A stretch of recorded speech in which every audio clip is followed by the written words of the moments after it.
Good evening. I would like to thank you for having me here.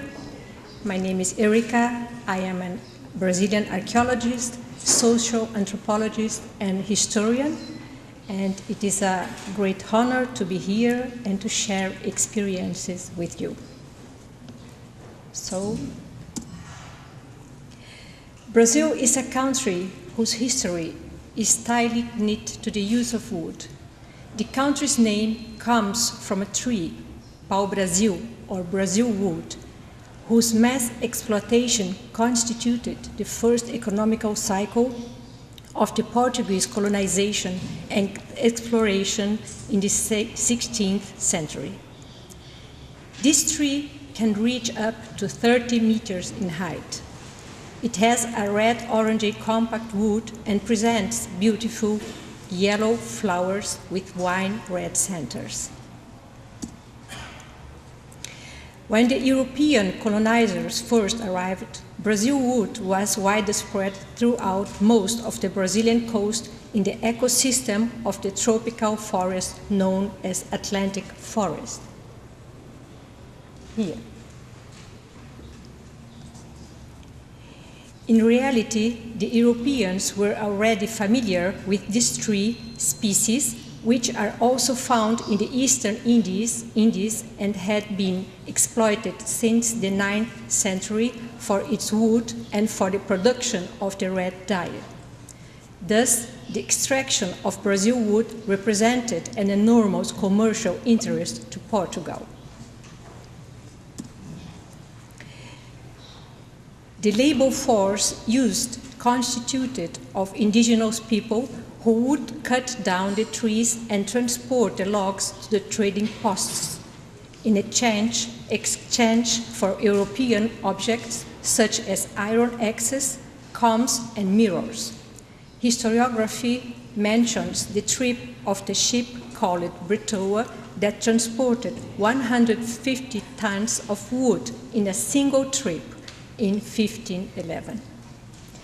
Brazil wood was also frequently used in naval construction, civil construction, and the manufacturing of luxury furniture throughout the centuries. The wood is also appreciated for the production of violin bows. Thus began the indiscriminate deforestation of Brazil between the 16th and the 19th century, and which resulted in a 90% reduction of the Atlantic forest and nearly made Brazil wood extinct.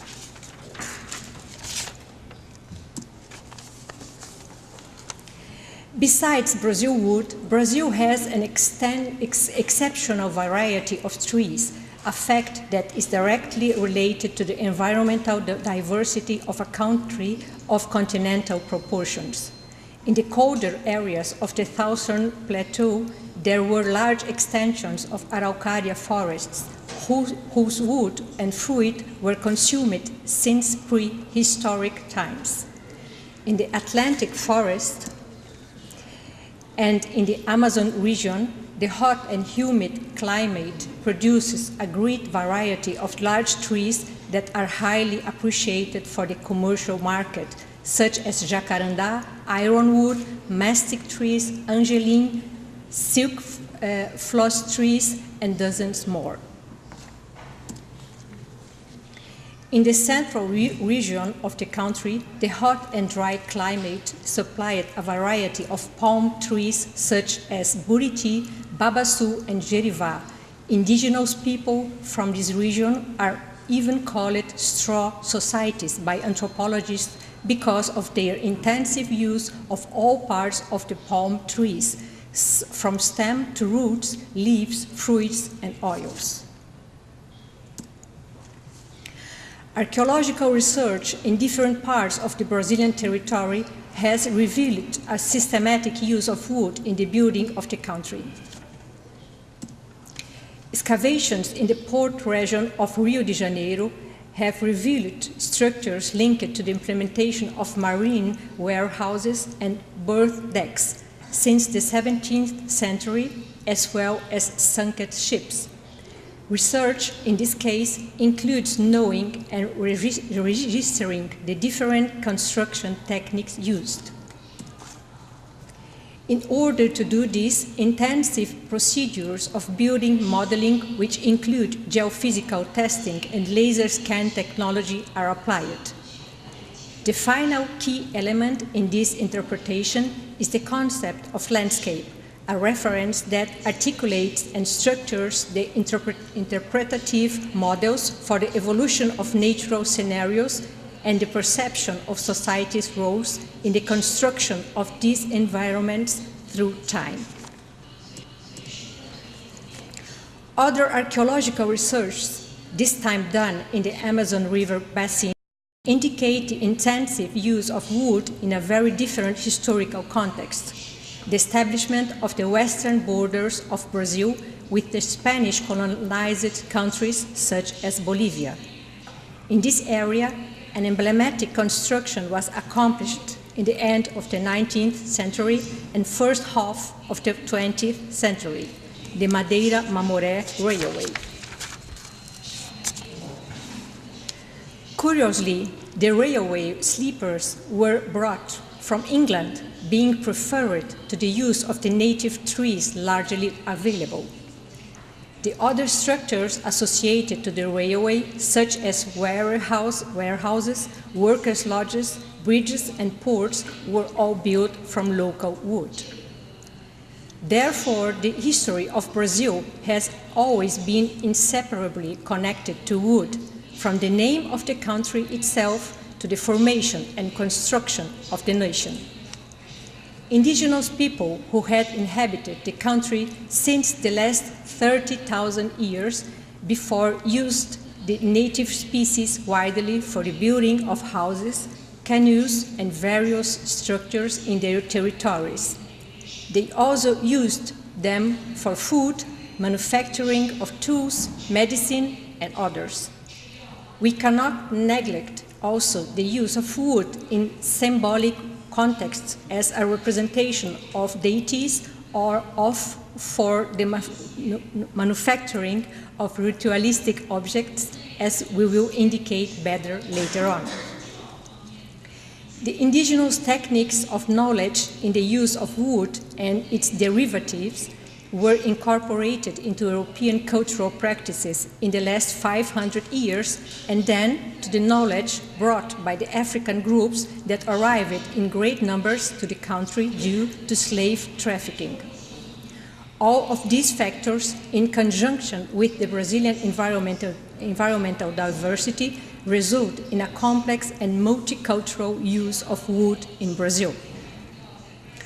On the other hand, the indiscriminate exploitation of wood and the accelerated deforestation of the country has suffered, especially over the last 80 years, have significantly decreased the availability of many important species for the practices and cultural uses that we have mentioned here.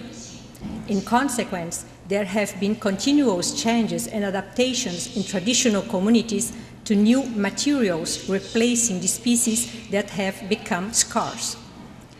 As an example of contemporary practices, we will present here two cases of ways of life largely based on the use of wood: indigenous communities from central Brazil and traditional riverside communities in the Amazon.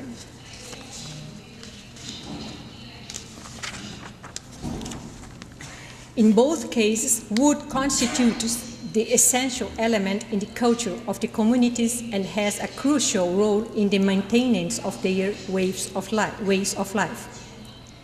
Because of these communities have a deep knowledge of the diversity of species and their uses both for daily activities as well as for symbolic and ceremonial ones.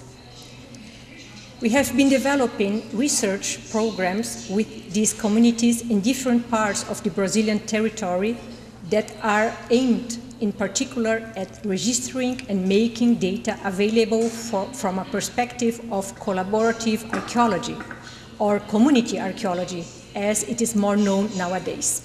in order to build a joint history based on the integration of the traditional knowledge presented by the communities and the scientific knowledge that comes from research.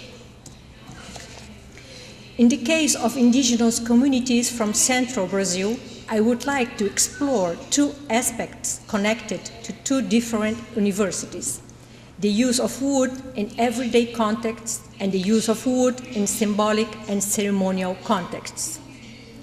Regarding the use of wood in everyday contexts, the most remarkable point is the slow and steady replacement of traditional raw materials by other ones available today. In the case of objects for sale, this represents nearly 100% of the cases. Arches, arrowheads, spears, and cudgels, for example, are made from less noble wood. The same thing happens with ornamentation, painting of pieces, decoration, resulting in a simplified version of the objects. In the case of objects which are produced for the community itself, such as housing, traditional materials and techniques continue to be partially used, despite the efforts required nowadays to obtain the raw material. In other cases, however, the straw coverings have been replaced by ceramic tiles or cement and fiber composites, especially in government-built constructions in villages, such as health centers and schools.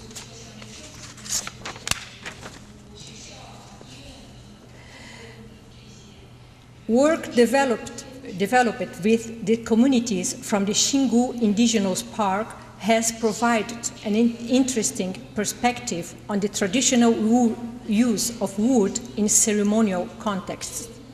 In this case, wood integrates and participates of an extensive symbolic discourse connected to the community's myth of origins. In order to create a human species, God taught animals to bury their dead, and from this knowledge, animals became people. The representation of the deceased body was made through an ornamented wooden log by the god. Thus, wood is a body and is also transformation. This is the Kwaru ritual performed until today and widely documented by international media. The gods' teaching continue. After teaching the animals to bury their dead and transforming them in people, the god performs a peregrination in a fight against evil. Captured by the enemy, he is strapped in a cave, and inside it, he creates a tree that allows him to ascend to the sky and rid himself of the evil. In doing this, he creates the model of the house that must be built and used as housing by the recently created community. The house has the form of a cave, and the central pillar and the tying of the roof symbolize the tree created by the god in the escape and allow the connection of the people to the cosmos. Here again, the tree represents the transformation. We will now look at the second case of contemporary cultural practices using wood in Brazil, concerning the riverside communities in the Amazon. In this case, studies came from environments of human occupation and the settlement structures established there in order to characterize the ways of life. The environment is the riverside of the Amazon River and its numerous affluent rivers. The hydric regime is characterized by the constant rise and ebb of the river, so the riverside is an element in perpetual mutation. On the other hand, the river is also a historical and cultural reference, source of food, transportation, leisure area.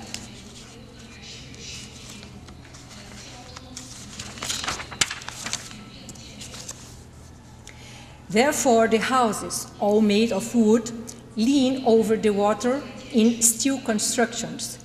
In drought period, the house is on firm land.